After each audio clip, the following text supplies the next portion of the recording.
you've said that well before you write, you settle on a theme. And that theme is distilled into a few paragraphs. 7 years of work will eventually flow from 2 or 3 paragraphs. And those paragraphs may take you weeks to formulate.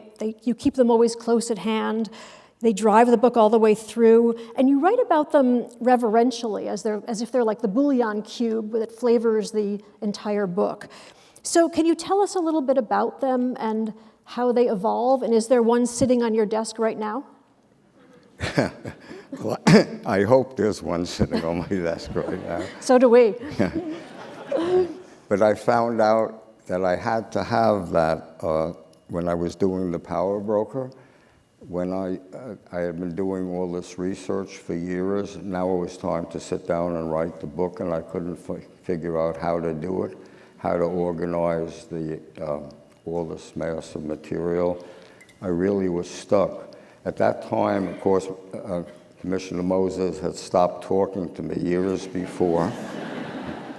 But whenever he appeared in public or gave a speech, I would go and listen to it.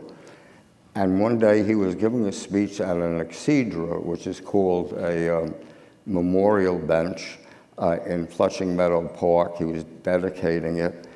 And the subject of his speech was the ingratitude of the public towards great men.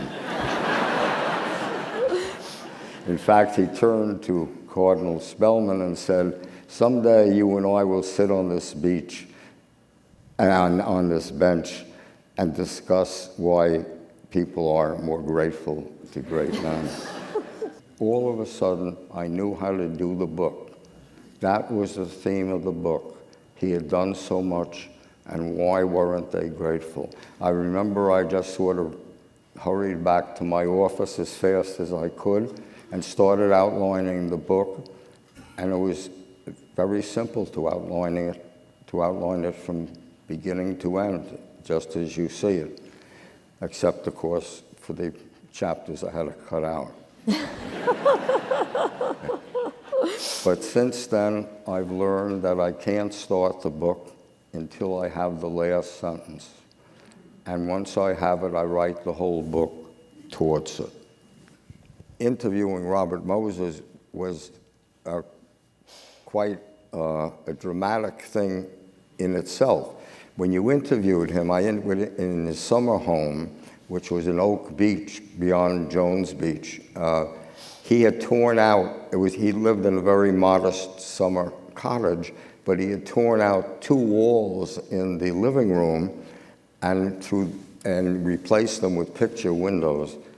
And out the left window was the Robert Moses Causeway, the bridge to Fire Island, and out the right window was the tower of Robert Moses State Park. So he sat in this big leather chair in the corner, Robert Moses surrounded by his monuments, and talked to you.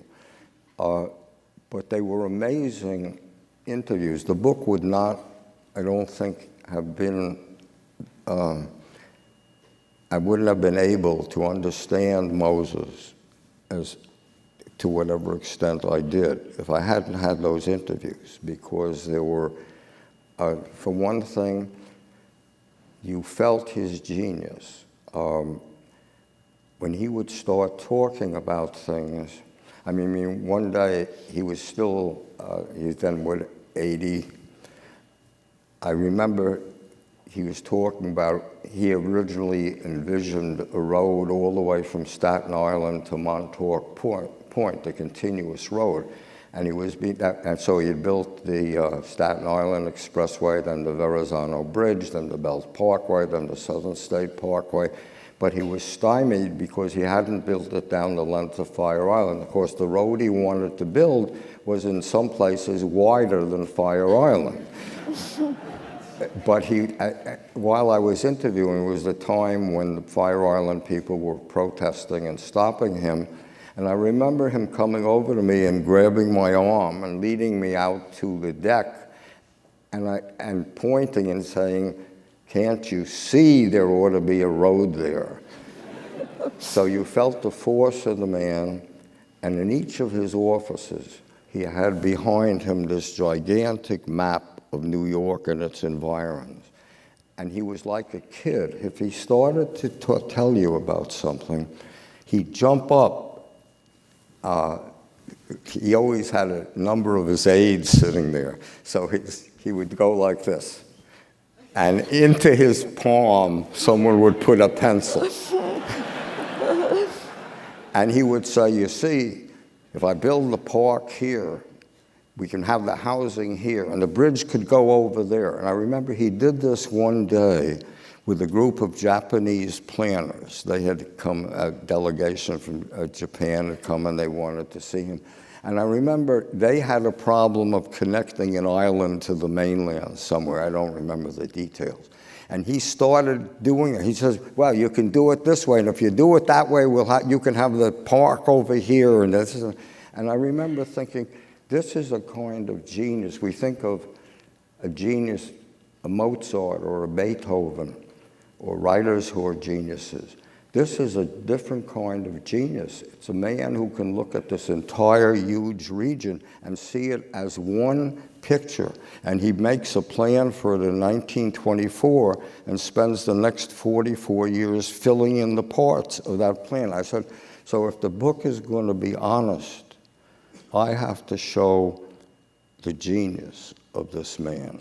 James Thomas Flexner, who wrote a 4-volume biography of George Washington, I worked in the same room as him, the Frederick Lewis Allen room at the New York Public Library.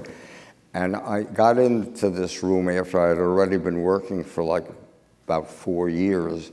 And I was wondering what I was doing, wasting my life just writing this longer and longer thing about someone. My editor, first editor, not Bob Gottlieb, kept saying, no one is going to read a book about Robert Moses. You have to be prepared for a very small printing. And there was James Thomas Flexner, who I really admired his books on Washington. I thought they were really good.